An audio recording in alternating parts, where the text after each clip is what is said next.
Hi there. Now we're going to do lesson 227. This is my holy instant of release. We start with the prayer. Paragraph 1. Father, it is today that I am free because my will is yours. I thought to make another will, yet nothing that I thought apart from you exists. And I am free because I was mistaken and did not affect my own reality at all by my illusions. Now I give them up and lay them down before the feet of truth to be removed forever from my mind. This is my holy instant of release. Father, I know my will is one with yours.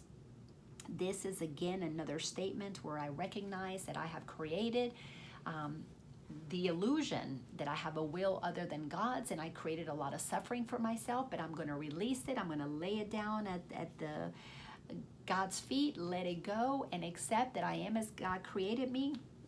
And in this moment, I experience my release. This is the holy instant of release. There's nothing for me to worry about or fret about because I have been released from what I thought I created that God did not create. And because God did not create it, neither could I have created it. This is where my innocence comes in. This is why I can forgive myself, because I was believing something that never happened.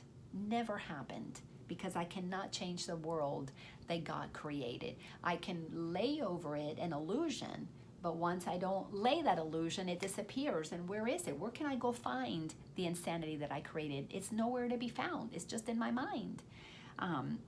And if I stop thinking it, it's gone. It's done. It's over with. Paragraph 2. And so today we find our glad return to heaven, which we never really left. The Son of God this day lays down his dreams.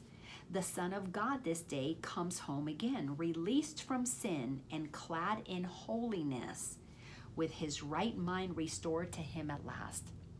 We are moving through a journey of recognizing that we've made things up in our mind, and when we stop believing them, they disappear. Now, it takes a little bit of practice. Sometimes you got to practice these things quite a few times, but eventually the energy that held it together, that gave it some density, that made it feel real, begins to dissipate.